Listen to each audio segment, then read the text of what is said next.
A federal appeals court on Monday rejected President Donald Trump's appeal of writer Jean Carroll's defamation verdict against the president, leaving him on the hook for the $83 million judgment. We conclude that Trump has failed to identify any grounds that would warrant reconsidering our prior holding on presidential immunity. We also conclude that the district court did not earn any of the challenged rulings and that the jury's damages awards are fair and reasonable. The ruling by the Second U.S. Circuit Court of Appeals said, "The record in this case supports the district court's determination that the degree of reprehensibility of Mr. Trump's conduct was remarkably high, perhaps unprecedented," the three-judge panel found, referring to the punitive damages award against the president. Trump's attorneys had argued the verdict needed to be tossed because it severely damages the presidency and is a great miscarriage of justice. Carroll's lawyer had told the appeals court it should stand because the president is not above the law. NBC News has reached out to representatives for Trump and Carroll. A New York jury returned the verdict in January of last year,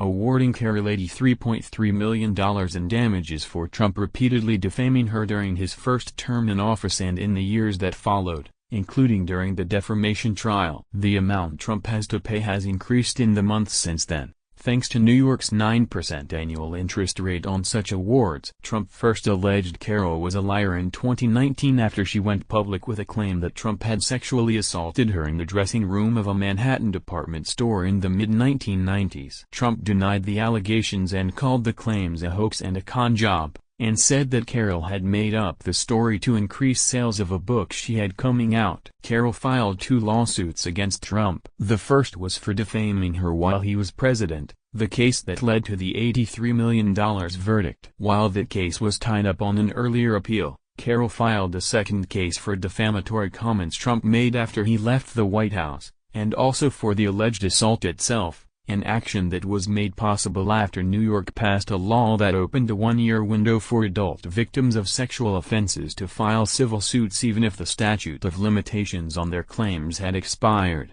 as it had for Carroll. The jury in that case found Trump liable for sexually abusing Carroll and defaming her, and awarded her $5 million in damages in May 2023. Those findings wound up focusing the second trial solely on damages, which Trump's lawyers unsuccessfully challenged in their appeal. They also contended the verdict should be tossed because Trump was protected by presidential immunity when he first made the comments. His initial denial was put out through the White House press office, which also disseminated comments he made to reporters the next day. They noted the two statements on matters of public concern issued through official White House channels fall squarely within the outer perimeter of President Trump's official responsibilities, his attorneys argued. Carroll's lawyers contended the comments involved Trump's personal conduct. Trump was not speaking here about a governmental policy or a function of his responsibilities as president, they argued in a filing. He was defaming Carroll because of her revelation that many years before he assumed office, he sexually assaulted her. The defamation at issue concerned quintessentially personal conduct. They also contended he'd waited too long to raise the immunity defense. Trump attorney Justin Smith told the appeals court judges at a hearing in June that last year's Supreme Court ruling broadening the scope of presidential immunity shows that the immunity defense is not waivable. Carroll's lawyer, Roberta Kaplan,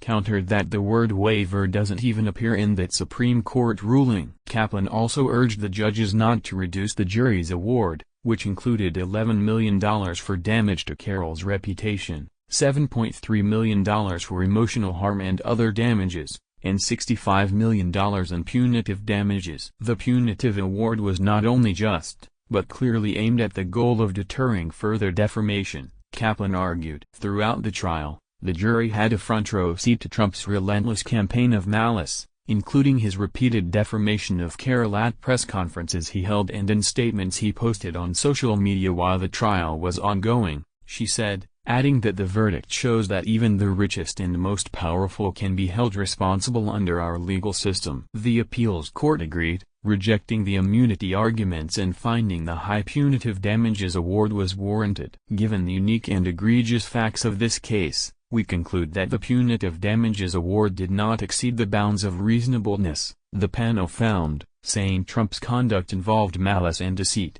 caused severe emotional injury, and continued over at least a 5-year period. The Second U.S. Circuit Court of Appeals also affirmed last year the $5 million verdict in Carroll's first suit. Trump is appealing that ruling to the Supreme Court. The president has repeatedly denied Carroll's allegations and any wrongdoing in the case.